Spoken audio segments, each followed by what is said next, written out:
90%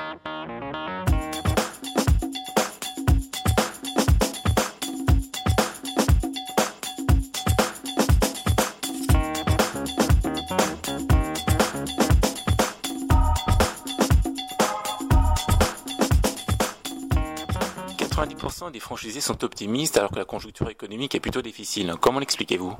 Bien, dans le cadre de notre enquête, ce que nous avons regardé, en fait, c'était les différents facteurs qui contribuaient à dire finalement qu'on était face à des franchisés optimistes. On l'a vu, en fait, puisqu'on les a interrogés sur les services qui étaient apportés au démarrage, par exemple. Je vous cite un exemple sur le financement. Aujourd'hui, les réseaux de franchise ont de plus en plus de partenariats avec des banquiers, comme la Caisse d'épargne d'ailleurs, et derrière, ils les aident à s'installer en les mettant en relation avec des banquiers qui vont pouvoir analyser leurs projets. Il y a aussi des services qui sont apportés de meilleure qualité en termes d'animation interne, en termes de qualité de produits ou de services qui sont mis à la disposition des franchisés, en termes de logistique, en termes de publicité, en termes de formation continue. Et les franchisés, pour ces raisons, ont toutes véritablement les raisons d'être optimistes par rapport à leur avenir. Enfin, les franchisés disent que le franchiseur il fait son boulot. Il fait son boulot, qu'il est disponible, qu'il est à l'écoute, qu'il apporte l'assistance nécessaire et il le considère comme un bon franchiseur. Donc les franchisés nous disent dans cette enquête que finalement ils ont l'impression d'avoir tous les éléments en main pour pouvoir assurer la pérennité de leur entreprise et donc ils ont des raisons d'être optimistes. Néanmoins, il y a des points à améliorer. Quels sont-ils ?